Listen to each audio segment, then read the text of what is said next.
तापत्रयोन उन्मूलनम सुकरम स्यात् तद यज्ञ पदाभिधेयम। इस वाक्य के अंदर कहा एन सद अनुष्ठान संपूर्ण विश्वम कल्याणम भवे, जिस सद अनुष्ठान को करने से संपूर्ण विश्व का कल्याण होता हो। और दूसरा क्या कहा, आध्यात्मिक, आदि दैविक, आदि भौतिक, ताप त्रयोन उन्मूलम, तीनों ही प्रकार के जीवन में आने वाले जितने भी दुख हैं उन सारे दुखों का उन्मूलन, दूर होना, सुक्रम से जिससे सरल हो जाए, तद यज्ञ पदाभिधेयम, उसको इस यज्ञ नाम से कहा गया है।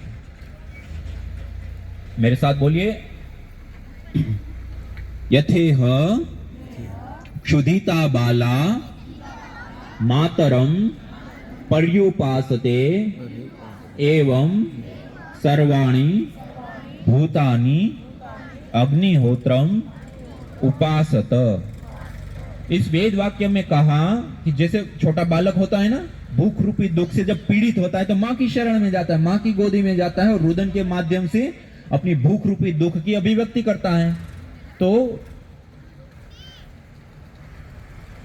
ऐसे ही जैसे बालक अपनी मां की शरण में जाकर के भूख रूपी दुख की अभिव्यक्ति करता है तो मां उसको अपनी गोदी में उठा लेती है और तुरंत जो उनसे हो पड़ता है वो सारा करते हैं और उसके उस दुख की निवृत्ति करती है। एवं सर्वाणि भूतानि अग्निहोत्र उपासत, ऐसे ही संपूर्ण संसार में अनेक प्रकार के रोग, दोष, क्लेश, कष्ट, बाधा, पीड़ाओं से पीड़ित मनुष्य यज्ञ की शरण में आकर के मुक्ति को पा लेता है। इसलिए ये जो यज्ञ विद्या है वो बहुत ही विशेष है। यज्ञ शिष्टा अमृत भुजो यान्ति ब्रह्म सनातनम, जो यज्ञ करके उसके बाद प्रसाद को ग्रहण करता है, भोजन को, वो सनातन ब्रह्म को प्राप्त करता है। नायम लोक को यज्ञ से कुतो अन्य कुरुस्तम, और जो यज्ञ नहीं करता है उसके लिए तो यह लोक भी सुख करने होता है, परलोक की तो बात ही छोड़ दो। तो ये जो यज्ञ हमने अभी किया, ये यज्ञ हमें मुक्ति तक ले जाने वाला है, आरोग्य देने वाला है, शांति देने वाला है।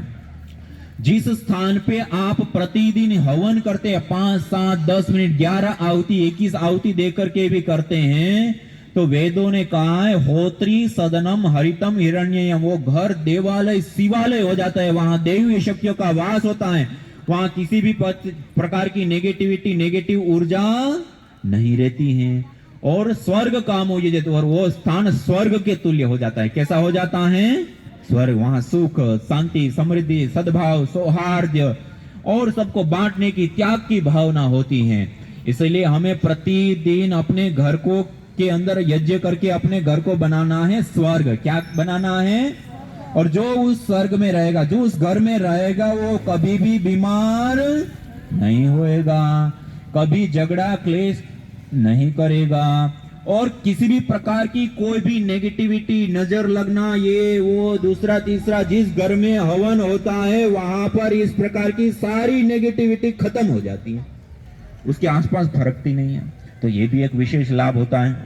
तो ये जो यज्ञ हम करेंगे, हवन करेंगे, तो वो प्रतिदिन हमें घर में करना चाहिए। यहां पर तो प्रणाम, ओम शांति ही शांति ही शांति।